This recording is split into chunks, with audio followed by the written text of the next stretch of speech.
Ed, thank you so much for coming on the show. I'm super excited to meet you and have this conversation with a man that has clearly worn many hats. And I think you're the most sort of decorated outside of the individual sport that you have that I've definitely had on the podcast. Being a former heavyweight, physics BA, author, speaker, army veteran, like there's that list is definitely climbing. But it's good to have you on. Well, it's good to be here, man. And that list, that hat, I always go, oh man, did I do all this stuff? I mean, I just was living and trying to make a cool life or a good life for myself. Not even a cool one, man. I was just trying to, a lot of it is doing what I thought I had to do, and then ended up working out well.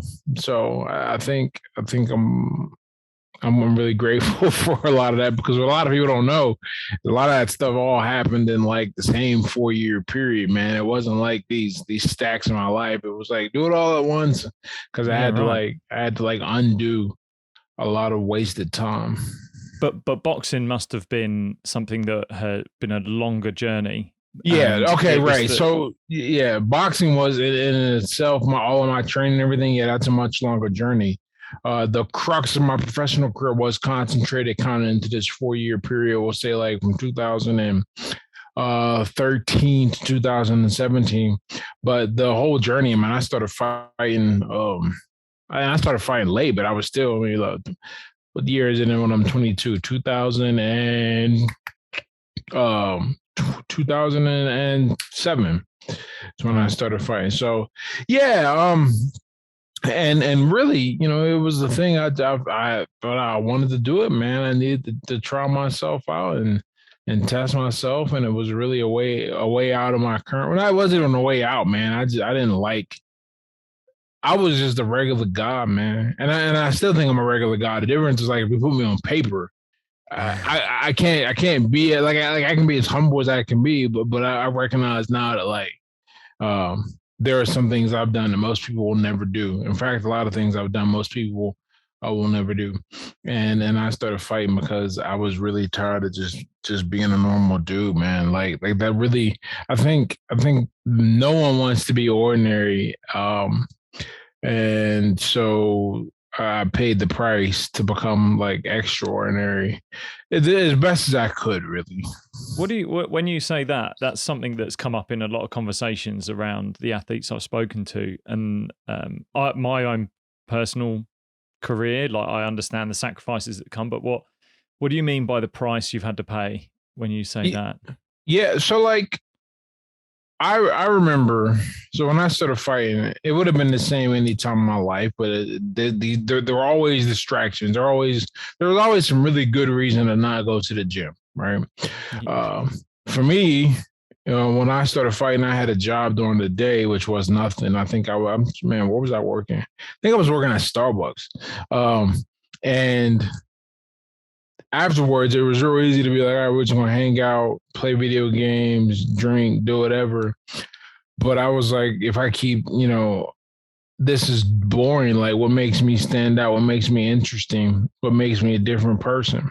What's making me better? There was nothing in my life, so I said, let me do something that'll satisfy all that. And fighting was a great. It's fighting is one of those things. It's like low barrier to injury, high barrier Yeah. to mastery. Is Yeah. like anybody can fight. A lot of people ain't going to stick around. They're not gonna put that, especially as an adult, to start in the amateur path is and stick with it and then become a professional. Yeah, that's a different that it's a different path that most people take. But I think the benefits I got from fighting far outweigh. I mean, I know my life is the way it is today because I started fighting, not just directly, because we're having this conversation about fighting and people like, oh, this guy fought and it's real cool. And it still comes up to this day. This December will be 5 years since I've been in the ring competitively, right? But it still opens doors. But indirectly, a lot of the skills I learned, a lot of the mindsets I developed that helped me with a lot of other things, in particular, like getting through college as an adult, and not an easy subject either.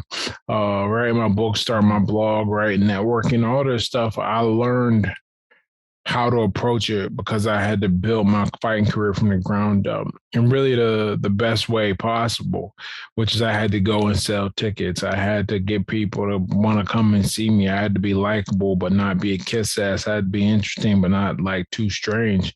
Um, and I really had to blend and build myself up a crowd and a fan base, because if when you're fighting on the local car level, if you can't do that, you're going to end up being somebody's opponent. They're going to bring you in to fight guys who can do that. So if you're brought in, that means that they don't think you can beat them. Which means it's a lot harder route. My coach used to say, we got to get to the island, and there's two ways. We got to get to Paradise Island, and there's two ways to get there. We can go through that hurricane, and you probably you might make it through, you might not. The boat's kind of shoddy, or we can go around it, and going around it costs more fuel and more resources, and you need a better navigator. But we can do it, and that's kind of the limitation that you face. But I had to face that, and as an amateur, not just professional, but as an amateur too, you got to get on these cars and trained, and you don't get any money as an amateur. It's like, do people like you? Do they want to come see you fight? Did you thrive under the feeling of being an underdog at some stage in your career, like early on? So if you're being brought into a gym, like that's like you said, they're expecting you to be beaten. Like, did you thrive on that feeling? Not really, because I've always had a very we'll call it a central, an internal locus of expectation. I never cared if I was the underdog or the favorite, because fighting is interesting in that those things matter. But when you sling a leather, especially between two guys that are over 200 pounds, anybody can get slept, man. It is not. There's no real like there's a favorite, in skill level, but the great neutralizer, especially in the division I fought in, was power. I beat a lot of guys that I shouldn't have been able to beat skill wise, that really helped and bought me time to get better, because I could hit. And I was faster than average, like actually way faster than average. I mean, I'm still fast and I don't fight, but and I have a decent amount of power to come along with it. I mean, it was a great attribute. And so but I knew, where I was weak at and where I had to improve. So I never really cared about being over or under. To me, it was all about learning. What can I do? How can I learn and survive? Right? Because if the challenge is too great, you're not going to survive. And if it's too easy, you're not going to learn. You got to find that middle ground. I know you have spoken around like the mastery mindset, or like really having a stronghold on your craft. Did you have that at an early age? Did you have that at an early not really from a youngster? No, I can tell you absolutely not. In fact, one of the things that boxing really changed in me is it really changed my approach to everything. Like everything. I used to be a fixed mindset. I used to think what I had was what I got. I mean, I could improve a little bit, but I didn't think that I had much. I figured what I had would be unlocked over time, and if I had it, I had it. If I didn't, I didn't. Right. Well, boxing really showed me, because I look at some of the film that I have when I first started fighting, and some of the ways I moved compared to like how I even know how to move now. Just relax. If I get in the ring, be able to go 6 rounds if I needed to. 6 to 8 rounds farm. I watched that improvement, which is a very hard improvement. That's a physical. It's not just an athletic thing, becoming, jumping higher, running faster, hitting hard or whatever, but also a skill that I picked up that I had to learn how to execute under duress and under exhaustion. I said, okay, if I can do that, I can do, what else can I do? And because of that mentality, now I'm very much a growth mindset guy, almost to a fault, like where I think I can learn anything and I'll just stick with it for a very long time. I told a student of mine when I was tutoring, I said, I said, don't worry, we're gonna be okay with this calculus thing. I failed this class 4 times before I got it. So I know all the areas you're gonna mess up in. So just follow my lead. But once I got it on the fourth try, I mean, then I think my math GPA was like 3.8, and during school, like I took all the hard maths you could take as part of my degree.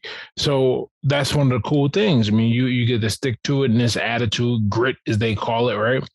And that translates so well into so many other areas, and there's really no easy way to get that, I think. And I'm really happy that I just happened to stumble in one of the best schools for grit that you can attend, which is the boxing gym. So what were some of the perhaps negative experiences that you had coming up that you were able to reframe? And was there anything that you used to help reframe yourself into having a positive outcome at the end of it? I don't know if I ever thought anything was like negative. I mean, it was dumb shit on my own fault, like that. But I always said, okay, how did I let this happen? Or what did I do, right? And really, I think that's the reframe. And I've always had that as a trait. You know, we all come with certain things, and we're just wired a certain way. That was like my wiring is like a responsibility kind of to a fault. Boxing really just took that to the next level, because you can say that you've trained all you want.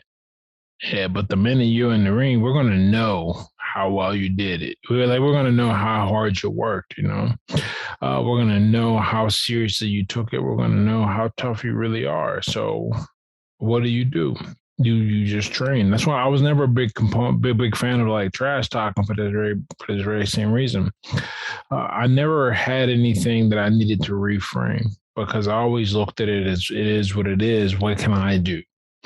Right. That was always my mentality. This is what happened. This was going on. I'll tell you a story.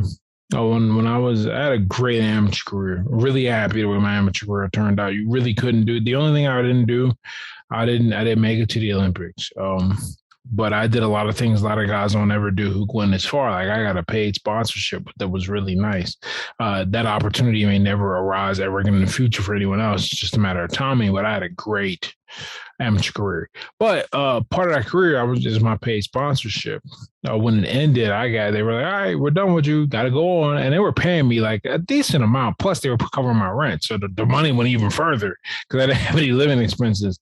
And I said, okay, this is what it is. Well, I got to go home. I'm in Los Angeles on the West Coast. I had to get home to Pittsburgh on the East Coast. Didn't have enough money, but I was smart with the money I did make. And I used it to start paying down my credit, some old loans I had, and improve my credit score. So I had a car that allowed me to drive home and start training when I was here. And that was just the best usage of my time. I reframe. I said, this sucks, but how am I going to use this to get myself closer to my goal? Okay, I'm gonna just start training. When I got to the national tournament, the first time when I won, this was like in 2011, there was there's a Golden Glove regional for your state, and then there's a national. There was a guy in my local community. I'm actually giving a speech, and this is part of the thing that I included. So I have the clip right in front of me, which is cool to see and look at. There was a guy, I could not beat him. He'd been fighting longer than me. He had beat me twice. And the second time he beat me, it was part of a qualifier to get him to the national tournament, where he eventually lost to the same guy that I ended up beating. And part of the story that's really interesting. But I ended up switching gyms between the second and third time. Part of the reason I switched because this guy started training in my gym, which is like out of pocket, but whatever. So I started training and really I got with a good trainer who's still a good friend to this day. And we really put the work in. And finally, when I fought him the third time, I knocked him out in the second round. And I was like, wow, that's something. I really got better. But I never complained about him beating me. I didn't even complain about him being in my gym. I just looked at it and I said, okay, what am I going to do to take this situation and make it better for me. Because I know I know that life doesn't care how I feel. It's what am I going to do to take advantage of what she gives me. You know, I'm a big believer in the idea that every bit of like difficulty is really an opportunity in disguise. And sometimes it's not even really in disguise. What I think happens is that when you encounter something difficult, you have to do something constructive or better in your best interest. If for any other reason, you have to overcome that. And when you do things with intent, that tends to trigger a bunch of second and third order effects that also happen to be in your favor as well. Now you don't see them get put in motion, so you think it's luck, but it's not luck. It's just you working your ass off and good things happening to you. Yeah, it really just sings to getting going, and like everyone talks about, just start, just whatever it is that you're doing, just start, and then everything falls into place alongside that as you're going, I guess. Was there an overarching emotion that you felt that kept you in the game, like in the game of fighting? Was there something that what was the thing you loved so much about it? What did I love about fighting? I aside from being different and having a skill, I liked watching myself get better. I wanted to see how good I could become. I was very aware of my limitation. I'm short. I'm very short for a heavyweight. In fact, I'm small too. I'm solid and strong, but my competitive fighting weight, I was 6. Well, I'm still 6'1", but I was like 2 when I fought my best. I was like 215. That's not gonna cut it at the big level. So I knew that I was gonna run into a limitation. But I didn't mind. I mean, I knew that I would pivot and use this some way, and I just wanted to get as much out of it as I could. I mean, you figure like this: God willing, we're all gonna become old men. Some of us are going to be really interesting, cool men with a lot of stories and a lot of experience to draw upon to really disseminate that wisdom to a younger crowd. And others, well, we're going to know the cool series that were on Netflix, and we're going to know all the local bars, and we're going to remember that hot bartender that used to work. But that's about it. We'll remember our jobs, but no one's gonna remember us. You know, I can't remember what the line is. But the line is, he goes, "That's why no one's gonna." Oh, it's in Troy. When Brad Pitt is at the beginning, when Brad Pitt's about to go fight the opposing general, they got to wake him up, and the kid says something to him, and he goes, "And that's why no one will remember your name," and that's really, if you want to like try to sum up my approach, you know, we're all gonna die. My friends actually used to ask me, they go, "Aren't you worried about getting hurt?" Or, well, people always ask me that, "Aren't you worried about getting hurt or brain damage?" I go, you know, we all gonna end up in the same place. The difference is, on my way there, I'm gonna have some cool shit to talk about. You're gonna always have wondered, well, man, what if I get hurt? What if it fails? You're always gonna wonder that. I'm never gonna wonder that. And as a result, I think I know objectively, compared to most people, and most, I mean like 90% plus, probably even more. I have a freer, more interesting life, and a lot of that comes from the mentality that I went into boxing with, which is, I want to die anyway. We should at least try to make it hard to kill us, you know? Yeah, I can see where you get that there, and that's such an interesting mentality to have. And where do you think? Do you watch boxing now? Do you yeah. You know what? I'm not as big, but I will watch a fight. And I also, because one of my passions now is I'm really trying to become fluent in Spanish. I'm very strong. I would say I'm a strong intermediate to strong communicator within the language, but now I'm trying to like really prepare myself to be at a conversational level. I'll be in Latin America probably twice over the next 2 months, and I go a lot.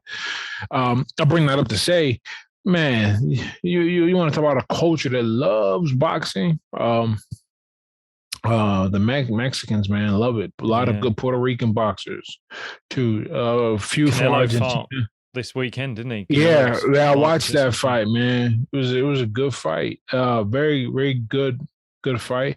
Really goes to show people don't realize what they're watching. Like boxing, I think boxing aficionados understand what they're looking at. But even like lay boxing people don't understand, man. We are watching when it's all said and done. He will easily go down as a top five all time, if not top three, man. Because he's got like I think he's got 60 fights now, man, and he's like he's He, not even he just keeps getting better. I think that's the yeah. thing that whenever I've seen him fight, probably over his last 5 fights, he just every time, whatever weakness or area that potentially needed work on, the next fight he shows it, and then that just it just gets shown again, and you can almost see that growth mindset of him from the outside. I assume he's going to be like, I would never know what the internal camp's like, but you can almost see that mindset of how he is just constantly getting better. Like regardless of it being a win, how easy or how hard it was, it's just next fight get better, next fight get better. Yeah, And it's he is real. unbelievable to It's watch. very cool to watch. That's the thing. I was telling somebody that a few weeks ago to like, you want to watch somebody that's still like who is still not whose curve is still it's starting to be linear. But his growth was exponential for a little while, particularly after Mayweather. They're probably up to like, man, I was just watching the guy just get better. I mean, I would say from Mayweather up to like, man, his name was like on the tip of my tongue.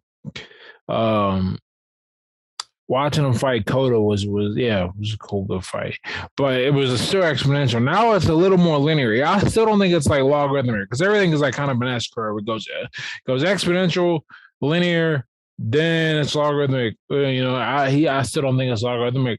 But the question now is, man, who the hell is he? Just keeps everybody keeps coming up, just keeps beating him, and he's not really. He fought Kovalev at 175. He ain't going back up there. So he'll probably just hang out at 168. He can stop fighting today. And what are we gonna say to the guy? Like, they only lost against Mayweather, and they were smart. They got that fight. They got that fight when they knew we could beat him. If he fought him now, that's a dude. Well, if Mayweather was still fighting, obviously in his prime, I don't think he. I actually think Mayweather gets stopped. I mean, Canelo is a great talent. One we you don't really get to see that level of ability. You look at the dominant boxers over the past, each decade and each era, and I don't think there's been anyone as overall dominant in terms of athleticism and skill and IQ and power. I'm not. I'm thinking. I mean, the closest you get, maybe even then. Well, he wasn't dominant. In the '70s, man, it was the Fantastic Four. I don't know how much you know about boxing, man. I just. I wouldn't know who the Uh, Fantastic Four are. oh, that's Marvin Hagler, Thomas Hearns, Roberto Duran, and Sugar Ray Leonard. Man, each of those guys made over $100 million in the Wow. '70s and '80s, fighting each other.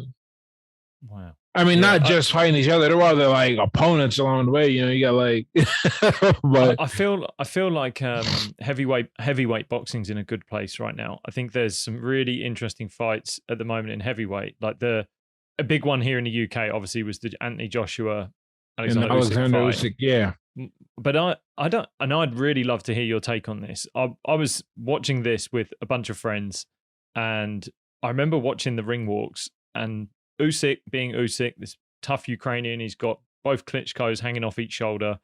He's marching out in his alien, I think, sort of astronaut gear that he had on, but then he took it off and he looked so focused going into that fight. And it was just all he was gunning for the ring.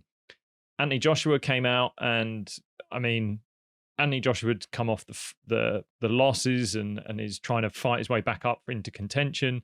But then as he was walking into the ring, was really sort of fist bumping every person in the crowd and sort of didn't look distracted, but just kind of looked off it rather than on the game to begin with. Then gets in the fight and Usyk just outboxed him like from the word go.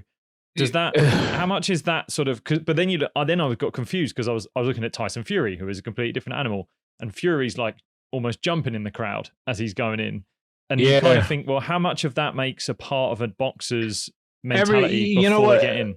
The most important thing for a fighter is is to know himself and what gets him relaxed. You know, like I was probably closer to a Joshua than I would ever have been an Usyk. I mean, I just and we're all different, right? Yeah. The problem, and you've seen this in Deontay Wilder. The problem is when you try to become something you're not, and we know what he is. Right. We've seen his fights. There was over 40 of them. When he came in for that second and third fight against Fury, it was a very different ring walk. Right. Very different persona, attempts and gimmicks and all that. He just wasn't himself. I said the same thing about Joshua when he fought it's the big Mexican man, Ruiz. When he fought Ruiz the first time, I said, man, from the go, I said, this is not the same guy. And I don't know if it would have made a difference, man. That's a monster of a fighter. I don't think what's his name beats him. What's his name? I don't think Wilder beats Ruiz, to be honest with you, but we will see. It'll be a great fight if they make that fight. But as far as all that goes, I don't think any of that makes a difference as long as the fighter is doing what makes him feel comfortable. Because then we all have different responses to pressure, and then we've all developed different habits over the course of our career. And over time, if you get to that level, you've likely converged on what is good for you for handling pressure. Do you think it's hard for boxers to once they start to get to that level of someone like Deontay Wilder, that you sort of believe your own hype and what's going on around you? And is it too difficult to that's a great question. So here, I'll tell you what kind of the official stance is and all this, right? So a fighter is never supposed to be like, I can't beat this guy. Yeah. And I genuinely think if you're a good fighter, you never believe that. That's why you got people around you who are supposed to look at the opponent, look at the situation and go, okay, you're not quite ready yet. Now, we don't tell them that. Yeah. But we do something else. That works until it doesn't work. And where it doesn't work is when you're talking about championship fights, especially fights where we're talking about unifying belts and rematches. You don't get that hype. You don't get to go because you have to fight these guys. These are mandatories now, are the best in the world.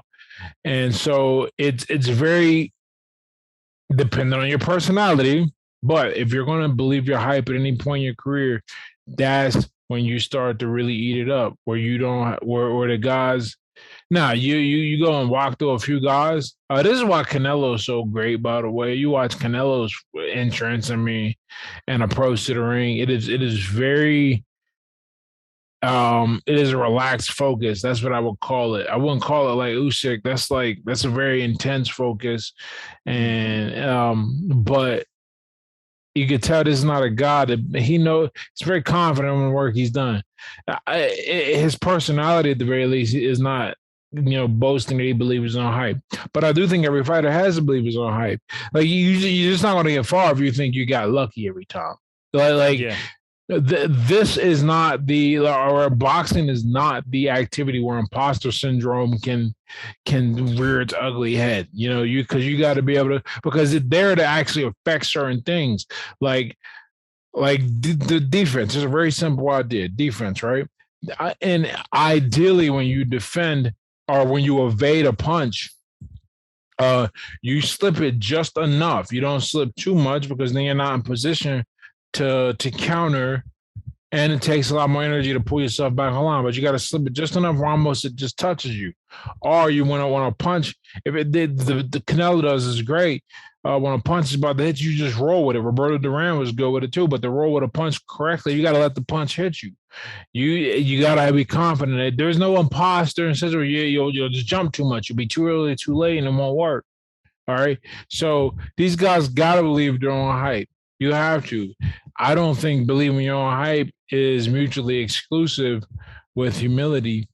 As weird as that sounds, like Yeah. you have to. It's because when I hear believe my own hype, I go, I just hear extreme self confidence. Now when you look at like guys like, man, unfortunate for Deontay Wilder, man, we had a really likable for a moment anyhow, American champion, and he really just kind of screwed the pooch on that. But how he did it was he had this idea of invincibility, and it got shattered not once, not twice, not three times, well, but three times. And now, granted, anybody in boxing, if you talk to anybody in boxing, we knew he couldn't really fight, and I knew Fury was going to beat him. If for any of the reason, Fury was just bigger and more skilled. I mean, this is a guy that's been fighting his whole life, and it's the first time Deontay Wilder saw someone taller. We knew that from a skill wise perspective, but the attitude gets shattered, it gets broken down because now you go, wow, I'm not what I thought it was. How do you respond? If it's just confident, if you believe in your own hype, right? Then you come back to the drawing board and you get better.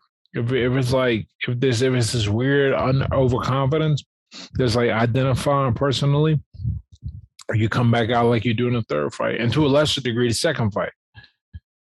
How do you best come back from a loss with all of the? I'd even ask this with everything, because I would say even now you're not in the ring and you can have losses in life and you can have wins, losses in business. Yeah, yeah. Whatever you do, how do you define coming back from a loss? You learn from it. If as long as you look. First, and this is kind of a general strategy, right? Before we even talk about the loss, you don't want to compromise your position too much, right? Because I really believe that if you put yourself in a position to where if the outcome is not favorable to you, it does significant damage or wipes you out. You're either a gambling or you're in a real fight, right? It's one or the other. The latter is not really appropriate for this conversation in this context. It's the former that we want to concentrate on. When these guys are gambling and they take a loss that affects their whole livelihood, that's a big deal. Okay. Now, assuming you've done this, you just learn from it. Very few things will kill you. So if your situation is not one where your life is on the line, you learn from it. You come back, you get better. If you do that, that's fine. That's the fact. That's really the only way. In many ways, like this entrepreneurial thing, I describe being an entrepreneur or a content creator, whatever word you want to use. I describe that like going through a maze with the lights off, and you figure it out by bumping into different things and hoping you remember how to get back around. And then when you finally get out the maze, the lights come on, and you realize it was a straight path anyway. Right? Yeah, that's how I describe this. But the only way that's what I'm saying, and I say that to say that this is the only thing that's really hard about this is the uncertainty. There is no one path. You just got to be willing to absorb, take it in. Part of that means failure, making legitimate mistakes, losing money, right? All that kind of stuff. That comes with the territory. But if you're not ready, if you cannot walk that territory, you don't get the benefits again to the end. Okay? So that's everything in life. It's like, it's like talking to girls or something, right? You got to make a lot of. Sometimes I still think about the cringy shit I did when I was talking to girls when I was coming up. But it works out because when you meet one that's great for you, you kind of know what to do, or you got the best chance because you learn from all those terrible interactions, right? Yeah. And then you know how to move and what to do. And I think that's with everything. I really like that analogy that you find out it's a straight path in the end, but you have to do it in the dark anyway. You have to do it with lights off. So I kind of want to talk about because I think this is a really interesting conversation in sport. And I've heard you speak about alcohol, and you're 7 years sober. It'll be 8 years this December. Yeah, right. So where did the introduction of alcohol come for you? And at sort of what age were you Oh man, for you I'm around it? kind of a rare bird, man. When you talk to other people who have gone through this thing, I didn't drink at all in high school. I Wow. didn't have my first drink. Okay, that's not technically true. I didn't have my first drink of booze till I was on a recruiting trip when I was like, I think I was 18 at that point. So while I was still in high school, not before I was 18, I definitely for sure. And it was like, okay, here, there, whatever. And then for me it turned into like, because we all have our issues and we all have our demons. And if you don't deal with them the right way, they're gonna deal with you. Okay. And so for me, I have this weird kind of, I think people don't like me. It's probably some abandonment issues. I don't know. Like I'm the kind of guy that won't throw a party. Part of my anxiety about ever even trying to throw a wedding is like people ain't gonna show up. Now, granted, there's other reasons why I'm not gonna throw a wedding, but like the point is that I worry that I'm not likable sometimes. Uh, and so for me, it was real easy to fit in and find a group if alcohol was the focus. So I made alcohol the focus, and I made alcohol the focus for me. I became the guy that drank and party. Uh, somewhat to an excess, not somewhat to an excess for sure. And then I started to, after a while, I didn't know how to feel good without drinking. That turned into my thing, right? That was my not just my escape, but my comfort and my social crutch. It was everything. And it wasn't just having a few drinks. Nah, man, I had to drink hard because that's how I do everything. Like I drink coffee that way. Like I'm drinking coffee right now, man. The difference is having 4 cups of decaf because I had to switch to decaf because how much coffee I Mm, drink. The difference is having 4 cups of decaf coffee, not gonna have me acting a fool, the way four martinis will. Okay. yeah. So that's Yeah. where that came from, man. I wanted to, fit in. I wanted to be popular. I wanted to be. I didn't have confidence in the person that I could be. Like the guy I am now, I've always thought I was an interesting dude. To be honest, I mean, whatever, right? But now, like I know, we can sit down in 10 minutes. It's gonna be a great conversation, good time. People probably gonna wonder if I'm actually drinking right now. I'm like, nah, man, I ain't drinking. And then we have a conversation about that. But I didn't have that confidence. It took me a long time to build that up. And in the meantime, I was like, oh, I'm gonna rely on this liquid confidence, that liquid courage they used to call it. Yeah. The reason I talk about it in the sport is because sport has there is so many sports that have such an attribute to alcohol. Like my sport, cricket, here in the UK, it is a hugely social game. And so when I played professionally, I saw guys coming off the field and doing like pints, and we had to play the next day. Like it was back to back days. So they're drinking and drinking and drinking. And then first off, you're thinking from a physical point of view, like how are they pulling up? Like they're clearly not pulling out the best physical performance of themselves. And granted, there wasn't enough science at the time to show any data around the impact on power, strength, and things like that. But I mean, you would know. And then the mental performance, like decision making, how you interact with people, you can tell it was a huge change in how they were. And you had spoken about when you started to become sober, and then you were the one who was saying you weren't drinking. And that I think is for the people that make the decision to not drink, because I do it. I go out and I have sort of a rule with myself. I have a very good relationship with alcohol that I only drink if I'm celebrating something. So I will only drink to celebrate an occasion with people, and I will never drink to the point where I cannot get myself home in some way, shape, or Yep. form. And I think people worry about being that person that hear the words, "Oh, you're not drinking," and that social abandonment from everyone, from the group. How did you navigate a space like that? Um, I reached a point where I was like, the the pain of being a social outcast was not as great as the other pain that I was likely going to experience. My reputation was already tarnished amongst my friends. I was worried I'd do something stupid like her, because I had got behind the wall a few times, man. It's not a thing I'm proud of, but it's important to note that when you're drinking, you feel that sense of invincibility, especially when you get away with it. You just keep trying to get away with it. It's crazy. I was worried that I might hurt my friend, anything, right? So I said, this is important enough for me to let go. Now, that was my like motivation initially.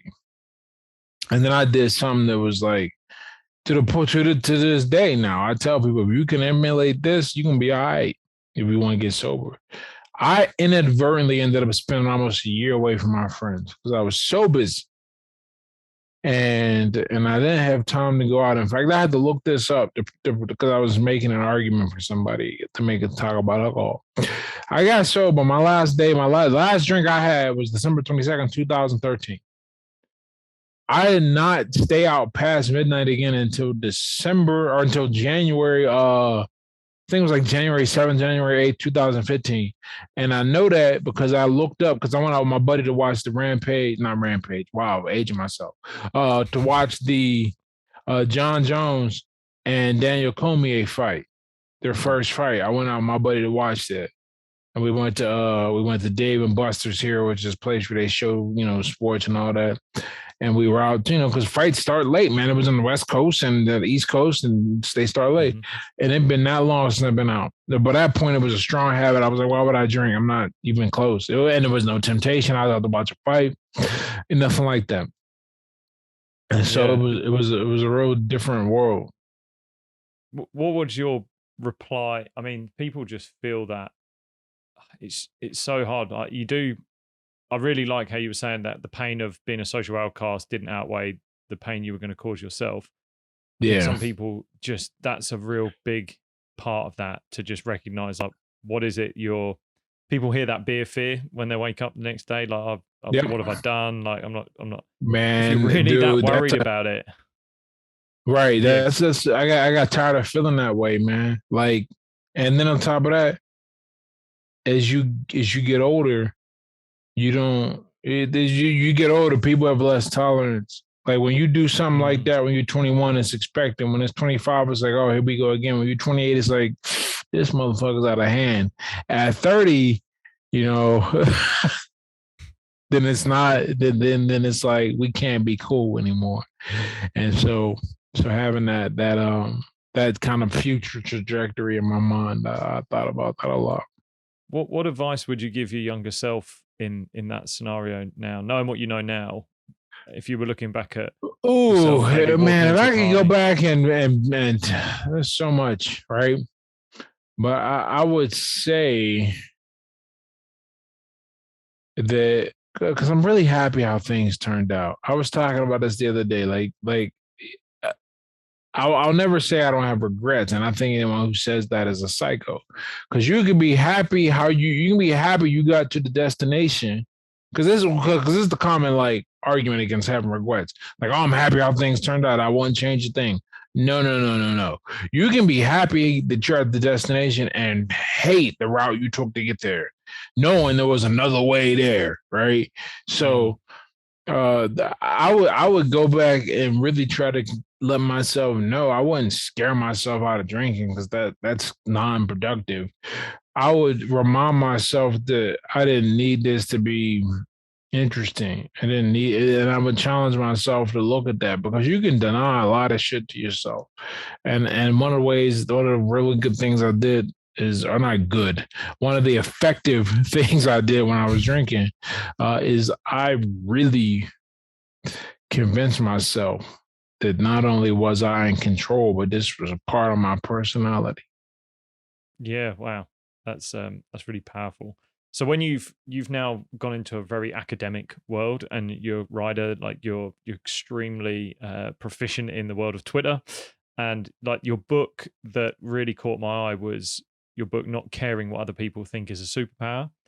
Can you talk behind the motivation behind that book, and maybe some well, yeah, initially I was just writing out some essays, because I wanted to write. I wanted to have a book. I always wanted to be a writer.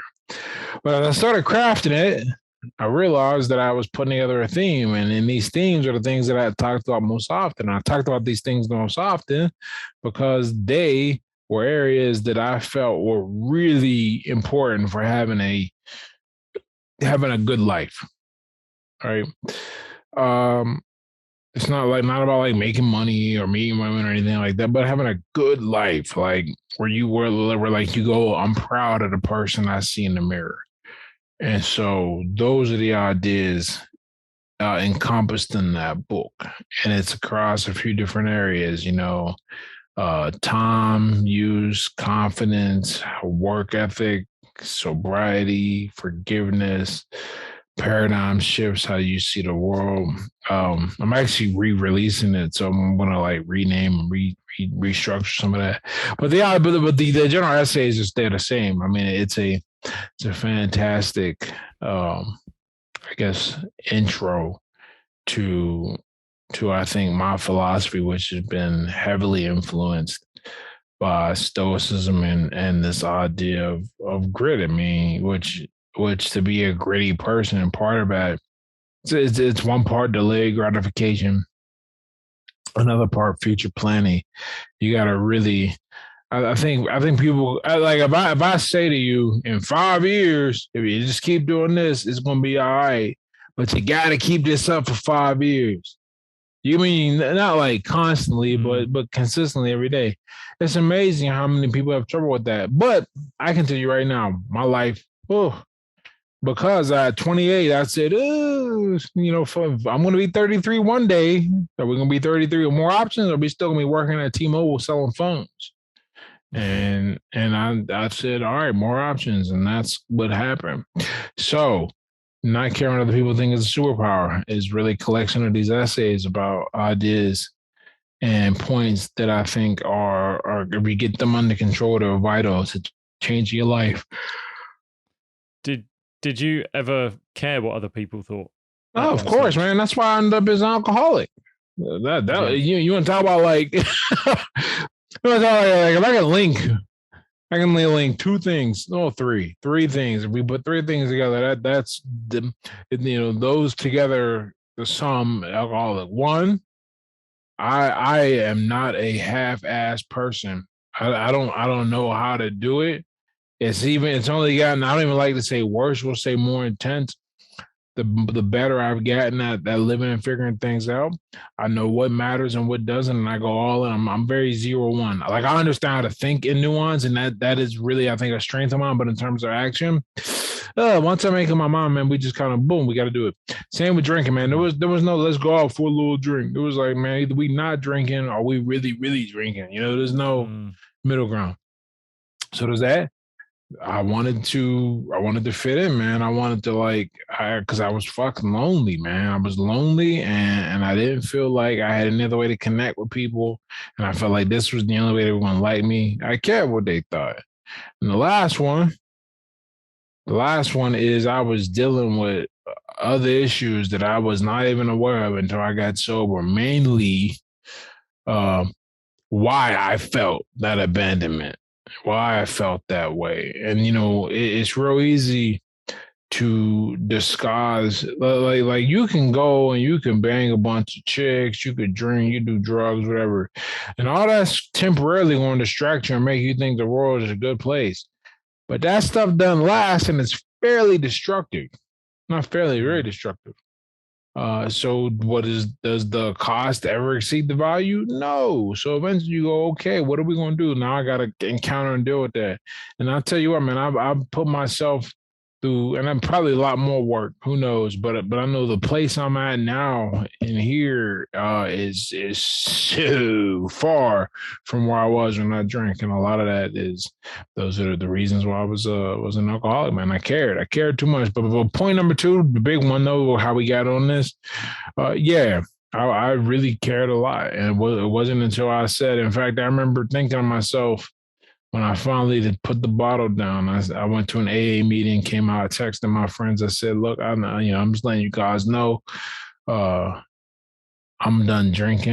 You guys want to stop hanging out with me, that's cool. Cause I was worried about that. These are my good friends, guys I've known more than half my life. I'm worried about this.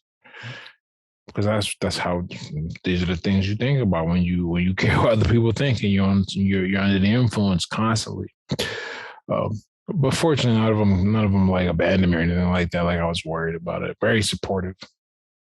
A lot of what you're talking about there, like the actions of whether it's being alcoholic, the going out too late with friends, whatever it is, the result of the inside trauma that could be going on. What was it that was there something you did to really look into the mirror and unearth that? Because there'll be people out there, and where I'm going with this is that there will be young people out there that are perhaps so immersed in caring what other people think. They're so immersed in bad habits and that are not serving them.